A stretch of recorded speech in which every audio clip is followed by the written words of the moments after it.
আজকে আমাদের একটা নতুন অধ্যায় আলোচনা শুরু হবে, সেটা হচ্ছে আমাদের 17 নম্বর অধ্যায় সমবিন্দু সংক্রান্ত উপপাদ্য, থিওরেমস অন কনকারেন্সি যেটাকে বলা হয় আমাদের।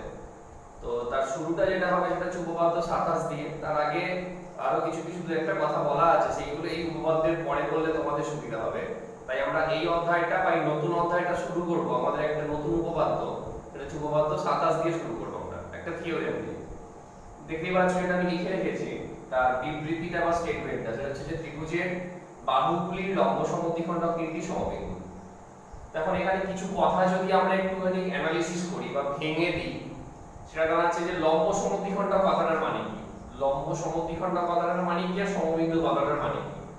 লম্ব সমদ্বিখণ্ডক বলতে ধরো এটা একটা সরলরেখা, যেভাবে তুমি সমদ্বিখণ্ডিত করো অর্ধেকের বেশি মান নিয়ে, একবার এইদিকে বৃত্তচাপ টানো আর একবার এইদিকে বৃত্তচাপ টানো, তারপর এইদিকে আবার এইদিকে, তুমি এইভাবে যখন টেনে দাও তখন এটা কি হয়, দুভাগে ভাগ হয় অ্যাজ ওয়েল অ্যাজ এখানে আমরা 90 ডিগ্রি কোণ তৈরি করে। তাহলে কোন সরলরেখাকে যখন আমরা দুভাগে ভাগ করি তখনই সেটাকে কি বলা হচ্ছে, যখনই সেটাকে আমরা দুভাগে ভাগ করি, দুটো ভাগেও ভাগ হলো এবং অ্যাজ ওয়েল অ্যাজ এখানে 90 ডিগ্রি কোণ তৈরি করে, তখন সেটাকে বলা হয় কিনা, এই সরলরেখাটাকে কি বলা হয় তখন একটা, এই সরলরেখাটাকে তখন বলা হয় একটা লম্ব সমদ্বিখণ্ডক, বা অনেক সময় শুধু সমদ্বিখণ্ডকও বলা হয়ে থাকে। ঠিক আছে। আর একটা যেটা সেটা হচ্ছে সমবিন্দু। সমবিন্দু বিষয়টা কি, সমবিন্দু বিষয়টা হচ্ছে দুইয়ের অধিক, কারণ দুটো হলে তো তাদেরকে আমরা পরস্পর ছেদি সরলরেখাংশ বলি বা সরলরেখা বলি। দুইয়ের বেশি সরলরেখা যদি একটি বিন্দু দিয়ে পাস করে, দুইয়ের বেশি সরলরেখা, তখন সেই সরলরেখাটাকে বা সেই সরলরেখাগুলিকে আমরা সমবিন্দু সরলরেখা বলে থাকি। ঠিক আছে। তাহলে যে সরলরেখা কোন সরলরেখাংশকে বা কোন সরলরেখাকে সমান দুটো ভাগে ভাগ করে সেটাকে বলা হয় তাহলে কিনা লম্ব সমদ্বিখণ্ডক। অবশ্যই সেটা লম্ব ভাবে। আর একাধিক সরলরেখা যদি একটা বিন্দু দিয়ে পাস করে বা একটা বিন্দু দিয়ে অতিক্রম করে, তখন সেই সরলরেখাগুলিকে বলা হয় কিনা সমবিন্দু সরলরেখা। তো আমাকে এখানে যেটা দেখাতে হবে সেটা হচ্ছে যে কোন একটি ত্রিভুজের বাহুগুলির লম্ব সমদ্বিখণ্ডক। তো চলো একটা ত্রিভুজ এখানে আঁকা যাক আগে। ধরো আমি এখানে একটা ত্রিভুজ আঁকলাম এবং তার নাম দিচ্ছি এ বি সি। বিসি বাহু মানে ওরা যেটা বলতে চাইছে যে এই বিসি বাহুর সমদ্বিখণ্ডক যদি আমরা টানি, সেই সমদ্বিখণ্ডক, এই বাহুটা যদি সমদ্বিখণ্ডক টানি সেই সমদ্বিখণ্ডক, এবং এই বাহুটা যদি সমদ্বিখণ্ডক টানি সেই সমদ্বিখণ্ডক, তিনজনই একটা বিন্দু দিয়ে যাবে, অবশ্যই একটা বিন্দু দিয়ে যাবে, এবং একটা বিন্দু দিয়ে যখনই তিনটে সরলরেখাংশ যাচ্ছে মানে দুইয়ের বেশি যাচ্ছে, তখন আমরা সেখান থেকে কি বলতে পারবো, তারা অবশ্যই কি সমবিন্দু। ওটা এটাই দেখাতে বলেছে, বিষয়টা এটা। সেটা দেখো যখন উপপাদ্য আকারে পড়বো আমরা, উপপাদ্য আকারে যখন পড়বো তখন বিষয়টা কিরকম হচ্ছে।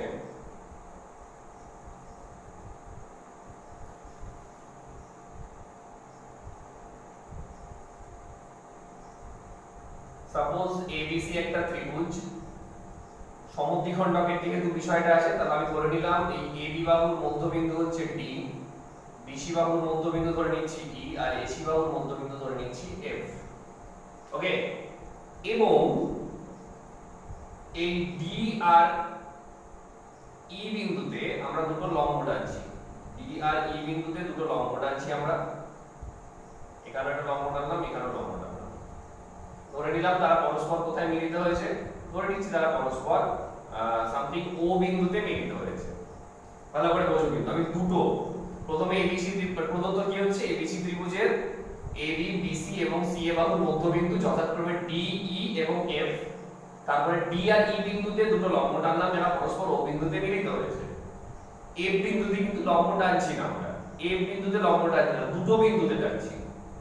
যেটা করব সেটা হচ্ছে যে ওয়েভটাকে আমরা যুক্ত করে দিলাম, ওয়েভটাকে যুক্ত করলাম। এটা লম্ব বলছি না, দেখো আমি লম্বের চিহ্ন দিইনি ওই জন্য, ওই জন্য লম্বের এইরকম চিহ্ন দিইনি ওখানে, ওটা লম্ব বিন্দু এখন বলছি না। ঠিক আছে। আমরা এখন শুধু দুটো বিন্দুতে লম্ব টেনে নিয়েছি, মধ্যবিন্দু তো বটেই, এই তিনটে মধ্যবিন্দু তো বটেই, আর দুটো বিন্দুতে, প্রথম দুটো বিন্দুতে আমরা সমদ্বিখণ্ডক টেনে লম্ব টেনেছি এবং শেষটা অনলি যুক্ত করেছি। ঠিক আছে। তাহলে প্রদত্ত কি হলো, এবিসি ত্রিভুজের এবি বিসি এবং সি এ বাহুর মধ্যবিন্দু যথাক্রমে ডি ই ও এফ, ডি ও ই বিন্দুতে অঙ্কিত লম্ব দুটি পরস্পর ও বিন্দুতে মিলিত হয়েছে, ও এফ যুক্ত করা হলো। ঠিক আছে। ও এফ যুক্ত করা হলো। প্রামাণ্য হবে ওই ওয়েভটাকে আমরা দেখাবো, বা আমাদের প্রামাণ্য হবে ওই ওয়েভটা লম্ব হবে কার উপরে, এসি বাহুর উপরে। এটা দেখাবো। যদি বলি কেন এটা দেখাবো, কেন আমাদের একটু দেখাতে বলেছে তো যে লম্ব সমদ্বিখণ্ডক তিনটি সমবিন্দু। দেখো দুটো লম্ব সমদ্বিখণ্ডক তারা একটা বিন্দুতে মিলিত হয়েছে, এখান পর্যন্ত কিন্তু সমবিন্দু বলতে পারছি না, তাদেরকে পরস্পর ছেদই বলবো আমরা। কারা? এরা দুজন। এখন 3 নম্বর সমদ্বিখণ্ডকটাও যদি দেখতে পাই যে তারা ওই ও বিন্দুতে মিলিত হয়েছে, কিভাবে? লম্বভাবে, তখন বলতে পারবো যে হ্যাঁ এই লম্ব সমদ্বিখণ্ডক তিনটি ও বিন্দুতে মিলিত হয়েছে, অর্থাৎ তারা সমবিন্দু। মানে এটা ট্রিক্সটাই এরকম, বা এটা নিয়মটাই এরকম যে দুটো ধরে নিয়ে 3 নম্বরটাকে দেখাবো। ওকে, তাহলে আমাদের প্রামাণ্য কি হবে, বা আমরা কি দেখাবো? দেখাতে হবে বাহুগুলি লম্ব সমদ্বিখণ্ডক তিনটি সমবিন্দু, এবং তার জন্য শুধু এটা দেখালেই যথেষ্ট আমাদের উপপাদ্যটা প্রমাণ করার জন্য। ওকে, এবার একটা অঙ্কন আছে। অঙ্কনটা হচ্ছে তোমার এই ওএ, এই ওবি আর এই ওসি কে যুক্ত করে দিলাম। ঠিক আছে, ওএ ওবি আর ওসি যুক্ত করলাম। ঠিক আছে, এবার প্রমাণে চলে যাচ্ছি। দেখো প্রমাণে আমরা শুরু করব এই দুটো ত্রিভুজকে নিয়ে শুরু করব, মানে ত্রিভুজ এওডি ও ত্রিভুজ কত বিওডি, এই দুটোকে নিয়ে শুরু করব। এদেরকে সর্বসম দেখাবো। তো দেখো খুব সিম্পল ভাবে আমি বলে দিচ্ছি, ছবিতেই বলে দিচ্ছি যে তোমার এই ত্রিভুজের এই কোণটা 90 ডিগ্রি, এই ত্রিভুজের এই কোণটা 90 ডিগ্রি। আবার এইটা যেহেতু মধ্যবিন্দু ছিল, তাহলে এই বাহুটার সঙ্গে এই বাহুটা সমান, দুটো কন্ডিশন পেলাম। আবার এইটা হচ্ছে আমাদের কি বাহু? সাধারণ বাহু। তাহলে দেখো কি কি পাচ্ছি বলতো? দুটো বাহু পেলাম আর একটা কোণ পেলাম, তাই তো? তাহলে এস এ এস শর্তে এই ত্রিভুজ দুটো কি হয়ে যাবে? সর্বসম হয়ে যাবে। এওডি সর্বসম ত্রিভুজ কত? বিওডি। অনেকে কিন্তু এটা আরএইচএস এ বলায়, আরএইচএস শর্তটা। আরএইচএস কখন হয়? যখন তুমি 90 ডিগ্রিটা পাবে, ভালো কথা, কিন্তু তার মধ্যে তোমার এইচ মানে হাইপোটেনাসটা, অর্থাৎ এই অতিভুজটাকেও সেই শর্তের মধ্যে থাকতে হবে। তখন এইটা যেহেতু 90 ডিগ্রি, তাহলে এগুলো হচ্ছে অতিভুজ, ওএ বা ওবি অতিভুজ, যেগুলো কিন্তু আমাদের শর্তের মধ্যে পড়েনি। তাই এখানে আরএইচএস এটা কিন্তু খাটবে না। আমাদের এখানে কোনটা খাটছে না? দুটো বাহু আর তাদের মধ্যবর্তী কোণ, অর্থাৎ এসএএস অনুযায়ী এই ত্রিভুজ দুটো সর্বসম হয়ে গেল। আর যখনই সর্বসম হয়ে গেল, তখন আমরা কি বলবো না এই ওএ আর এই ওবি, অতএব ওএ সমান ওবি সর্বসম ত্রিভুজের অনুরূপ বাহু হিসাবে সমান হয়ে যাবে। ঠিক আছে, ঠিক নেক্সট একই ভাবে যদি আমরা এই দুটো ত্রিভুজ থেকে আমরা মানে এই দুটো ত্রিভুজকে ধরে নিয়ে যদি এগোই, আর প্রমাণ করার দরকার নেই, বইয়ে তো করছে না, ওই একই ভাবে দেখানো যাবে। এটা দেখো এটা 90 ডিগ্রি, এটা 90 ডিগ্রি, এই বাহুটার সঙ্গে এই বাহুটা সমান, আবার এটা সাধারণ বাহু। তখন তাহলে এই দুটো ত্রিভুজ সর্বসম হয়ে যাবে, এবং সেখান থেকে আবার দেখাতে পারবো আমরা যে ওবি সমান কত ওসি। এই যে ওবি সমান কত ওসি। তাহলে একবার দেখালাম ওএ সমান ওবি, একবার দেখাচ্ছি ওবি সমান ওসি। তাহলে এই দুটোকে যদি আমি কম্বাইন করে দিই, কম্বাইন করলে ওখান থেকে আমরা বলতে পারবো যে অতএব ওএ ইজ ইকুয়াল টু কত ওসি। এটা আমি বার করে রাখলাম, কারণ এটা এক্ষুনি কাজে লাগবে। তাহলে আমরা প্রথম চারটে ত্রিভুজ থেকে বা এই দুটো আর এই দুটো ত্রিভুজ থেকে এই কন্ডিশনটা পেলাম। কেন এইটা বার করে রাখলাম সেটা একটু পরে বুঝতে পারবে। এবার লাস্ট যে দুটো ত্রিভুজ থাকছে সেই দুটো ত্রিভুজ ধরো, ত্রিভুজ এ ও এফ ও ত্রিভুজ সি ও এফ। দেখো তাহলে প্রথম যে শর্তটা, এর এই বাহুটার সঙ্গে এর এই বাহুটা সমান, কারণ এফটা মধ্যবিন্দু বলাই ছিল। এইটা হচ্ছে আমাদের কি বাহু? সাধারণ বাহু। ঠিক আছে, এটা হচ্ছে আমাদের সাধারণ বাহু। আর এখানে তো লম্ব ধরিনি আমরা, লম্ব যেহেতু ধরিনি, তাহলে আমরা 90 ডিগ্রি দিয়ে ব্যাখ্যা করতে পারবো না। তখনই এইটাকে কাজে লাগিয়ে দেবো যে হ্যাঁ এই ওয়েভ,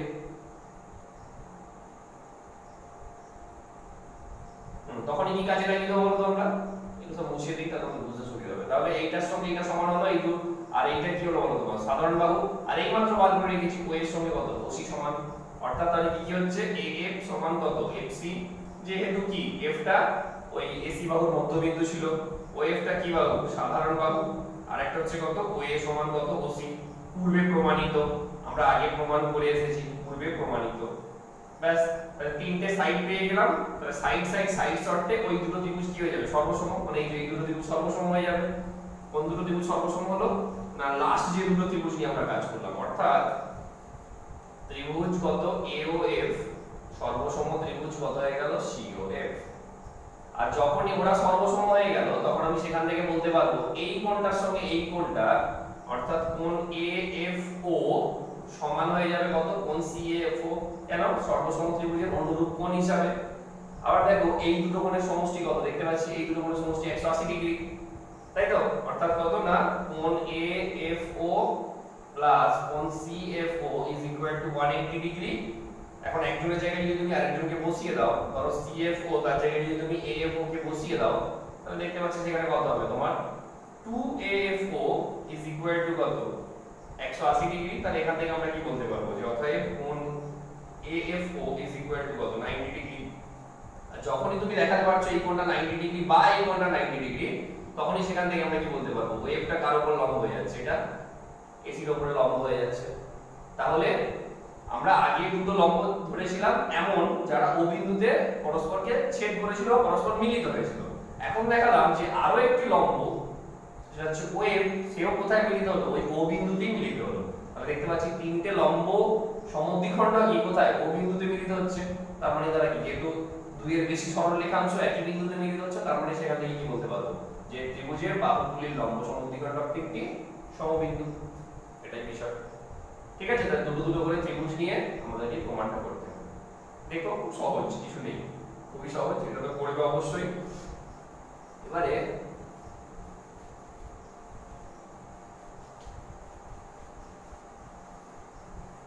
এই সমদ্বিখণ্ডক বিষয়টা,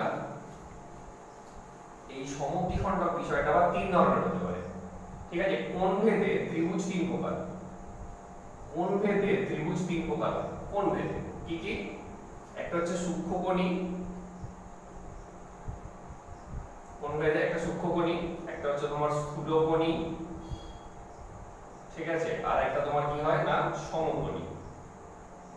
তিন ধরনের ত্রিভুজ হয় কোণ ভেদে।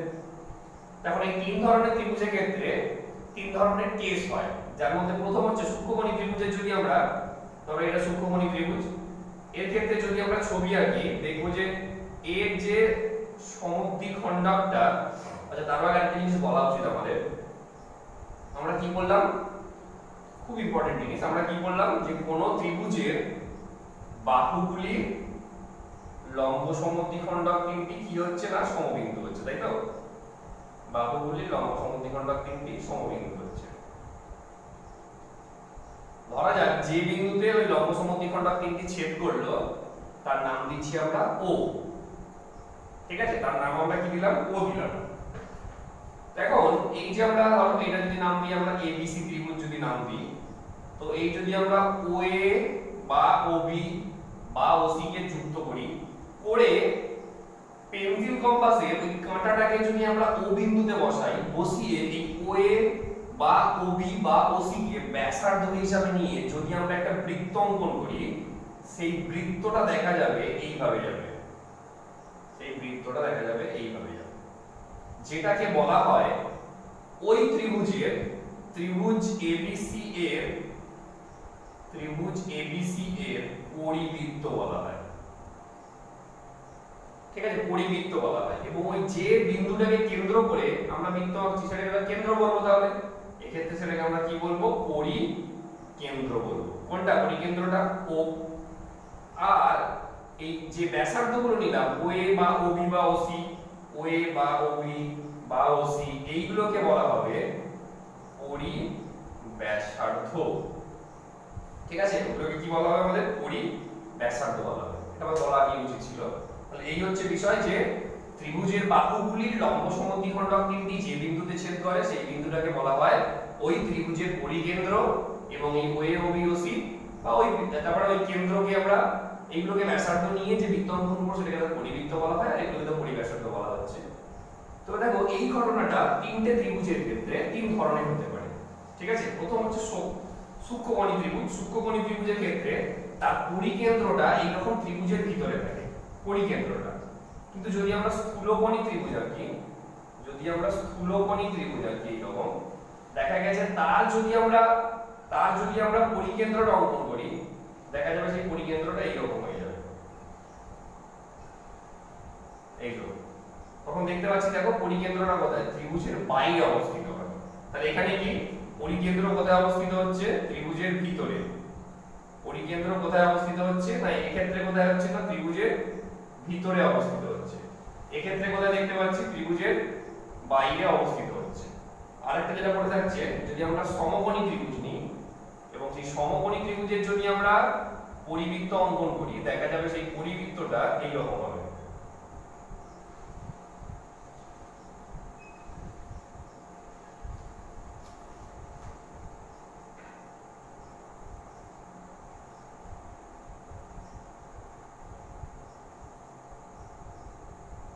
এইরকম, অর্থাৎ সেক্ষেত্রে যে পরিকেন্দ্রটা সেটা অতিভুজের উপরে অবস্থিত হয়, অতিভুজের উপরে। ইনফ্যাক্ট অতিভুজের উপরে বলতে এটা আমরা বলবো বাহুর উপরে অবস্থিত, এটাকে আমরা বলবো কিনা বাহুর উপরে অবস্থিত। ইনফ্যাক্ট যেটা হয়ে যায় সেটা হচ্ছে অতিভুজের মধ্যবিন্দুতে অবস্থিত হয়ে যায়। এক্ষেত্রে কি হয়ে যায় না অতিভুজের মধ্যবিন্দুতে অবস্থিত হয়ে যায়, অতিভুজের মধ্যবিন্দুতে। কোনটা? পরিকেন্দ্রটা। ঠিক আছে, ত্রিভুজের পরিকেন্দ্রটা কোথায় অবস্থিত হয় না অতিভুজের মধ্যবিন্দুতে অবস্থিত হয়। তাই সূক্ষ্মকোণী ত্রিভুজের ক্ষেত্রে তার পরিকেন্দ্র ত্রিভুজের ভিতরে অবস্থিত, স্থূলকোণীর ক্ষেত্রে বাইরে অবস্থিত, আর সমকোণী ত্রিভুজের ক্ষেত্রে তার পরিকেন্দ্রটা অতিভুজের মধ্যবিন্দুতে অবস্থিত হয়। তাহলে এখান থেকে একটা জিনিস এবার যদি সিদ্ধান্ত দিই আমরা, দেখো এইটা যদি তোমার পরিকেন্দ্র হয় তাহলে নিশ্চয়ই ধরো এই যে এখান থেকে এইটা বা এখান থেকে এইটা বা এখান থেকে এইটা এগুলো সব কি হয়ে যাবে পরিব্যাসার্ধ হয়ে যাবে। মানে এটা যদি পরিকেন্দ্র হয় তাহলে এগুলো অবশ্যই কি যাবে পরিব্যাসার্ধ। কারণ পরিব্যাসার্ধ কোনটা হয় এই যে পরিকেন্দ্র থেকে শীর্ষবিন্দুগুলোকে জুড়ে দিলে যেটা হয়, পরিকেন্দ্র থেকে শীর্ষবিন্দুগুলোকে জুড়ে দিলে অর্থাৎ এখান থেকে যদি আমি এটাকে জুড়ে দিই তখন এটা হয়ে যাবে একটা পরিব্যাসার্ধ, বা এখান থেকে এটাকে জুড়ে দিলে এইটা হয়ে যাবে তখন কি পরিব্যাসার্ধ। তাহলে এক্ষেত্রে কোনটা পরিব্যাসার্ধ হবে এইটা বা এইটা। তাহলে নিশ্চয়ই দেখতে পাচ্ছো যে এক্ষেত্রে তাহলে আমরা বলতে পারি যে পরিব্যাসার্ধের দৈর্ঘ্য কি হচ্ছে বলতো, পরিব্যাসার্ধের দৈর্ঘ্য সমান যেটা হয়ে যাবে এক্ষেত্রে পরিব্যাসার্ধের দৈর্ঘ্য সমান অতিভুজের দৈর্ঘ্য বাই 2। অর্থাৎ এখান থেকে একটা সোজা জিনিস যে কোন তোমাকে হয়তো দিয়ে দিল যে কোন সমকোণী ত্রিভুজের অতিভুজের দৈর্ঘ্য 10 সেন্টিমিটার হলে তার পরিব্যাসার্ধের দৈর্ঘ্য কত হবে, খুব দেয় এগুলো। তাহলে আমরা কি জানি সমকোণী ত্রিভুজের ক্ষেত্রে একটা কি সিদ্ধান্ত পেলাম, সমকোণী ত্রিভুজের ক্ষেত্রে তার পরিব্যাসার্ধটা তার অতিভুজের অর্ধেক হয়ে যায়। তাহলে অতিভুজ যদি 10 হয়ে যায় তাহলে পরিব্যাসার্ধটা কত হয়ে যাবে 10/2 মানে 5। আবার উল্টোটাও হতে পারে পরিব্যাসার্ধ 5 সেন্টিমিটার হলে অতিভুজের দৈর্ঘ্য নির্ণয় করো, সেক্ষেত্রেও কত হবে, সেক্ষেত্রে হবে কত তার ডবল হয়ে যাবে, তাহলে 2 × 5 = 10। ঠিক আছে, তাহলে ভিন্ন ভিন্ন ধরনের কোন ভেদে ত্রিভুজের পরিকেন্দ্রের বিষয়টা বা পরিব্যাসার্ধের বিষয়টা এইরকম হয়। ঠিক আছে, এর উপর ভিত্তি করে তোমার অঙ্ক হয়, অঙ্কগুলো একটু দেখে নেবে। ঠিক আছে, নেক্সট দেখো যেমন তোমাদের বইয়ে দিয়ে একটা অঙ্ক দিয়েছে ওখানে,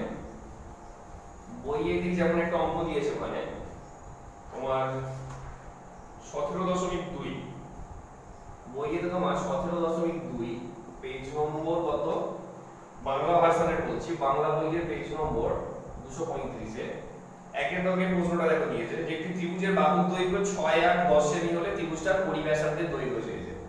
একটা ত্রিভুজের বাহুর দৈর্ঘ্য তিনটে দিয়েছে, কত 6, 8 আর 10 সেমি, তিনটে দিয়েছে, এর পরিব্যাসার্ধ চেয়েছে।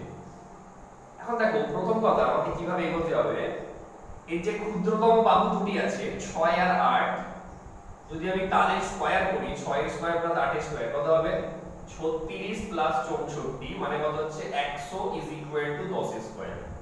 তাহলে আমরা এখান থেকে একটা জিনিস দেখতে পাচ্ছি দুটো বাহুর বর্গের সমষ্টি তৃতীয় বাহুর বর্গের সঙ্গে সমান হচ্ছে। জেনে রেখো আমরা দেখবে একদম বাস্তব সংখ্যায় পিথাগোরাস উপপাদ্য পড়েছিলাম যে কোন ত্রিভুজ সমকোণী হলে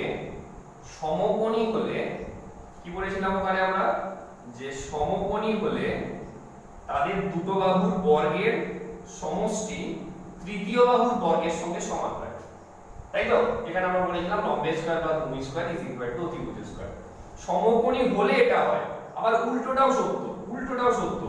যদি দেখি যে কোন ত্রিভুজের দুটো বাহুর বর্গের সমষ্টি তৃতীয় বাহুর বর্গের সঙ্গে সমান হয়ে যাচ্ছে, তার মানে সেই ত্রিভুজটা মাস্ট বি সমকোণী ত্রিভুজ হবে। ঠিক আছে, এটা হয়ে যায়। এটাকে বলা হয় পিথাগোরাসের উপপাদ্য, আর এটাকে বলা হয় কিনা পিথাগোরাসের বিপরীত উপপাদ্য, কনভার্স অফ পিথাগোরাস থিওরেম, যে তোমাদের ক্লাস 10 এ আছে, এটা ক্লাস 10 এ পড়বে। ঠিক আছে, তাহলে দেখো এখানে দেখতে পাচ্ছি আমরা এই যে দুটো ত্রিভুজ, সরি যে বাহুগুলো দেওয়া আছে তার ক্ষুদ্রতম বাহু দুটির বর্গের সমষ্টি তৃতীয় বাহুর বর্গের সঙ্গে সমান। আমি বলতে পারবো যে এই বাহুগুলি দ্বারা একটা কি ত্রিভুজ গঠিত হবে? অবশ্যই একটা সমকোণী ত্রিভুজ গঠিত হবে, যার অতিভুজের দৈর্ঘ্যটা কত হবে। তাহলে দেখো আমি যেটা বলছিলাম, যে ওই যে আমাদের বাহুগুলো দেওয়া আছে 6, 8 আর 10, এদের দ্বারা যে গঠিত ত্রিভুজটা একটা সমকোণী ত্রিভুজ, যার অতিভুজের দৈর্ঘ্যটা কত হয়ে যাচ্ছিল 10, তাই তো? তো এবার অতিভুজ যদি 10 হয়, আবার যেহেতু এটা সমকোণী ত্রিভুজ, তাহলে আমরা সেখান থেকে কি বলতে পারি যে ওই ত্রিভুজটার পরিব্যাসার্ধের দৈর্ঘ্য কত হবে? আমরা জানি এই ক্রমে পড়ে এলাম, সেটা কি হয়? অতিভুজের অর্ধেক হয়। তাহলে এখানে যেহেতু অতিভুজটা 10, তাহলে কত হবে? 10/2 ইজ ইকুয়াল টু কত? 5 সেন্টিমিটার। ওকে, তাহলে এটাই ছিল। দেখবে ওর পরে আরেকটা দেওয়া আছে, ওর পরে যেটা দেওয়া আছে যে একটি সমকোণী ত্রিভুজের পরিব্যাসার্ধের দৈর্ঘ্য 10 সেন্টিমিটার হলে ওই 17.2 তে পরিব্যাসার্ধ হলো 10 হলে অতিভুজ কত হবে? একটু আগেই বলেছি, তার উল্টোটা আমাদের ডবল হয়ে যাবে। তাহলে পরিব্যাসার্ধ যদি তোমার এই যে পরিব্যাসার্ধ বলতে কোনটা বোঝাচ্ছে? তোমার এই অর্ধেকটা, এইটা যদি 10 হয় তাহলে এই টোটালটা কত হবে? অবশ্যই 20 সেন্টিমিটার হয়ে যাবে। ওকে, তাহলে ওই দুটো দেখো। এরপরে পরের পাতাটা উল্টাকে দেখো, পেজ 236 একটা খুব গুরুত্বপূর্ণ প্রয়োগ আছে। গুরুত্বপূর্ণ কেন বলছি? কারণ ঠিক সেম জিনিস, একদম টোটালি সেম জিনিস, 100%ই সেম ক্লাস 10 এ যে একটা জিনিস দিয়ে পড়তে হবে আমাদেরকে। ঠিক আছে, সেটা কি না 236 236 পেজের প্রয়োগ 1। তো দেখো ওখানে কি বলছে, প্রয়োগ 1 এ কি বলছে দেখো।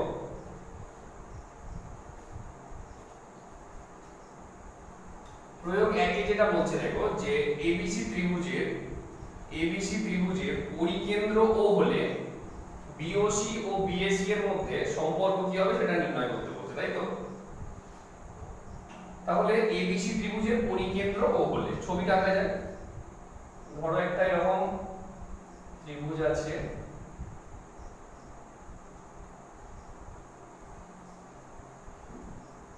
কত বলেছে ত্রিভুজটা? ABC ত্রিভুজ বলেছে, তার পরিকেন্দ্রটা কত বলেছে? O।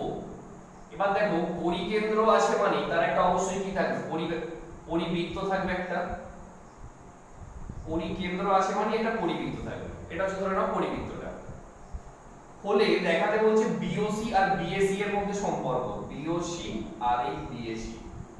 BOC বলতে কোন কোণটা বোঝাচ্ছে? এই কোণটা BOC। তাহলে এই কোণ আর এই মাথার কোণ, এই দুটো কোণের মধ্যে সম্পর্ক কি বের করতে হবে আমাদেরকে।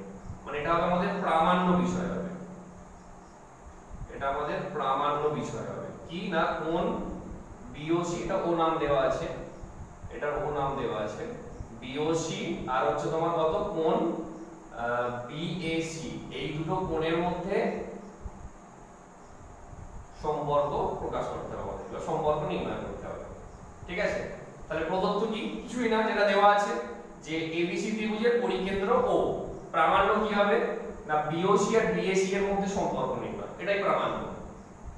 ঠিক আছে, বাট এটা করতে গেলে একটা অঙ্কন লাগবে আমাদের, ছোট্ট একটা অঙ্কন, সেটা আমরা করে নিই। সেটা হচ্ছে যে তোমার এই AO কে যুক্ত করে বর্ধিত করলাম, AO কে যুক্ত করে বর্ধিত করলাম আমরা। ঠিক আছে, AO কে যুক্ত করে,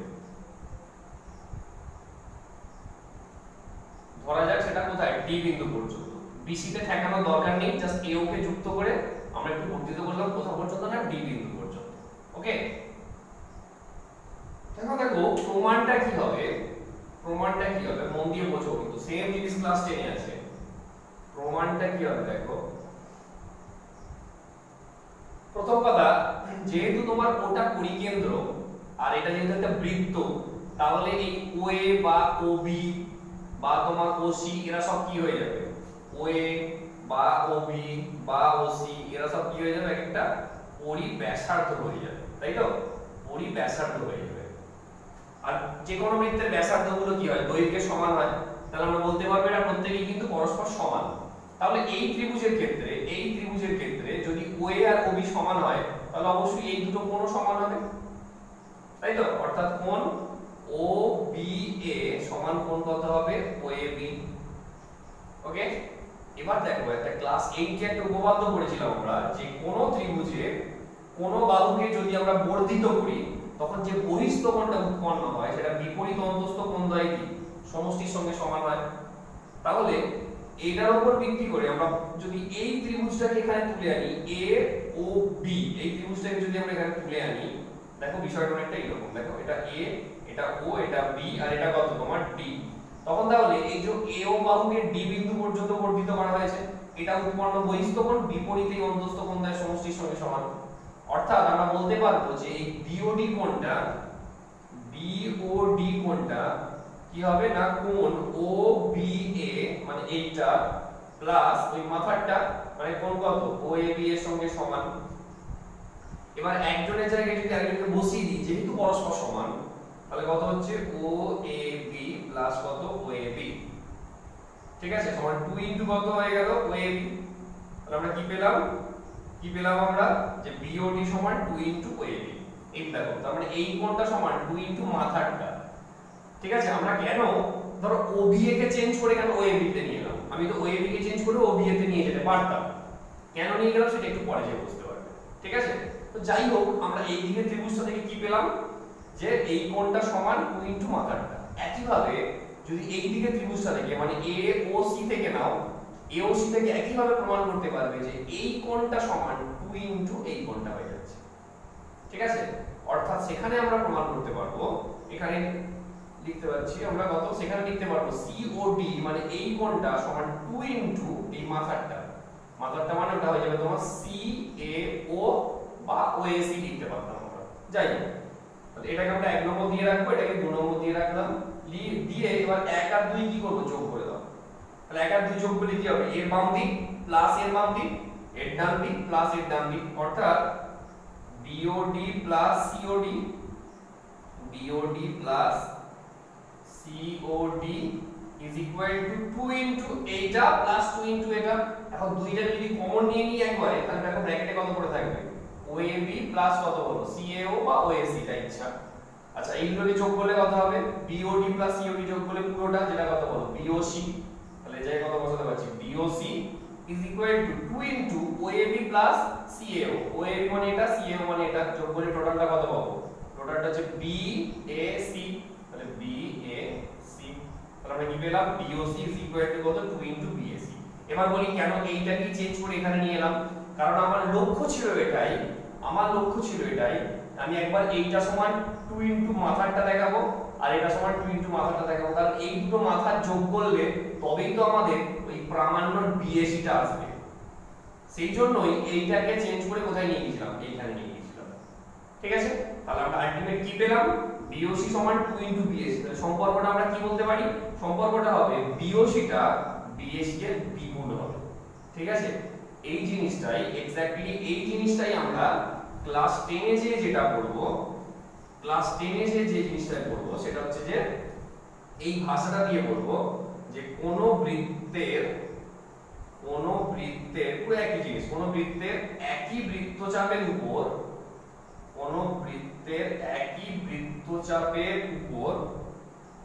গঠিত কেন্দ্রস্থ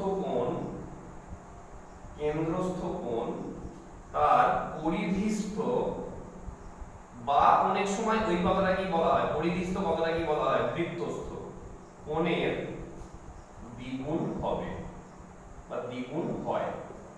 তো এখানে দেখো দুটো জিনিস নতুন, একটা হচ্ছে কেন্দ্রস্থ কোণ কথাটা আর একটা পরিধিস্থ কোণ কথাটা। কেন্দ্রস্থ কোণ বলতে কোন বৃত্তের কেন্দ্রে যে কোণ উৎপন্ন হয় সেটাকে বলা হয় কেন্দ্রস্থ কোণ, আর এটা তো পরিধি, তো এটাকে তো বৃত্তের পরিধি বলা হয়। এই বৃত্তের উপরে বা এই পরিধির উপরে যে কোণটা উৎপন্ন হবে সেই কোণটাকে বলা হয় পরিধিস্থ কোণ। এখন দেখো এই যে কেন্দ্রস্থ কোণটা, এই কেন্দ্রস্থ কোণটা কোন চাপের উপরে? এই চাপের উপরে উৎপন্ন হয়েছে। আর এই পরিধিস্থ কোণটা বা বৃত্তস্থ কোণটা কোনটা? এই চাপের উপরে তৈরি হয়েছে। দুটো কিন্তু একই চাপের উপর নয়। যদি একই চাপের উপর হয়, অর্থাৎ যদি ছবিটা এই রকম হয়, যে তোমার এই দেখো একই চাপের উপর, কিন্তু এই চাপের উপরই কেন্দ্রের উৎপন্ন হয়েছে কেন্দ্রস্থ কোণ, আবার এই চাপের উপরই পরিধিস্থ কোণ। যদি হয় তখন কি হয়, এই কেন্দ্রস্থ কোণটা পরিধিস্থ কোণের বা বৃত্তস্থ কোণের কি হয়, দ্বিগুণ হয়ে যায়। যেটা আমরা দেখো তাই তো বললাম, একই তো বৃত্তচাপ, বিসি চাপের উপরই দেখো কেন্দ্রে কোণ উৎপন্ন হয়েছে, কোনটা, বিওসিটা। আবার ওই চাপের উপরই তো পরিধিতে কোণটা উৎপন্ন হয়েছে, কোনটা, বিএসিটা। সেই জন্যই তো আমরা প্রমাণ করতে পারলাম যে এই বিওসিটা কত হচ্ছে 2 ইনটু বিওসিটা কত 2 ইনটু বিএসি। আমাদের এখন এই কেন্দ্রস্থ কোণ বৃত্তস্থ কোণ এই বিষয়গুলো 9 এ নেই বলে তোমার এইভাবে শুধু আমাদের এইভাবে বলেছিল যে সম্পর্কটা নির্ণয় করো। ওখানে আমরা উপপাদ্য মোস্ট প্রবাবলি উপপাদ্য 35 পাবো, এরকম কিছু একটা আছে, ওখানে পুরো এই ভাষাটা দিয়েই করব। ঠিক আছে, তো যখন করব তখন দেখা যাবে। তাহলে এই হচ্ছে আমাদের ক্লাস 9 এর প্রয়োগ একের বিষয়বস্তু। ঠিক আছে, এর উপর ভিত্তি করে একটা ছোট্ট অঙ্ক দিয়েছে, এর উপর ভিত্তি করে একটা ছোট্ট অঙ্ক দিয়েছে। অঙ্কটা হচ্ছে তোমার কি বলেছে দেখো,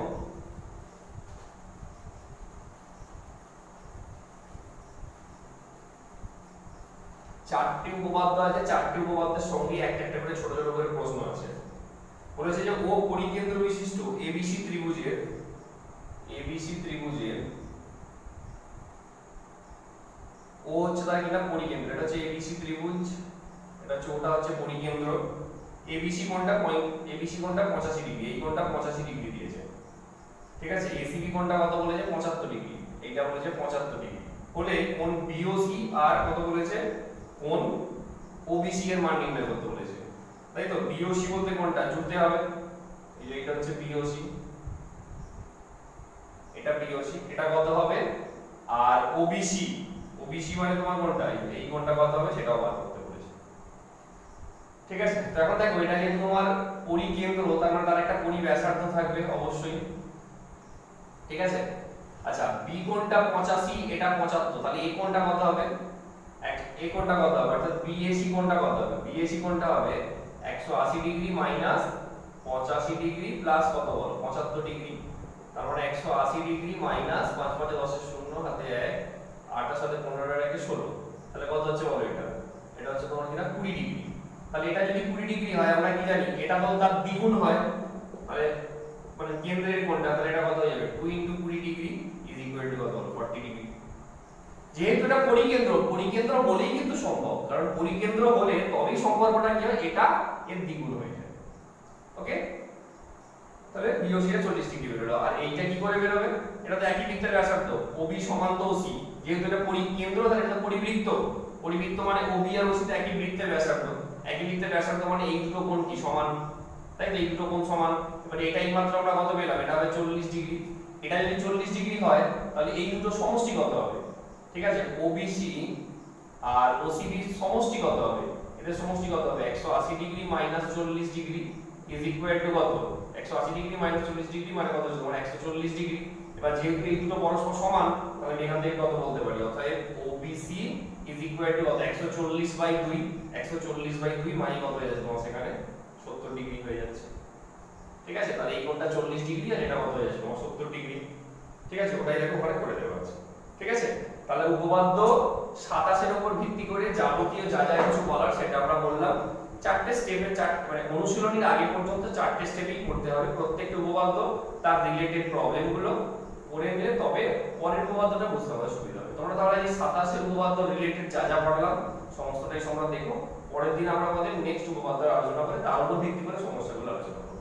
ওকে, তাহলে আজকে এখান পর্যন্তই রইল।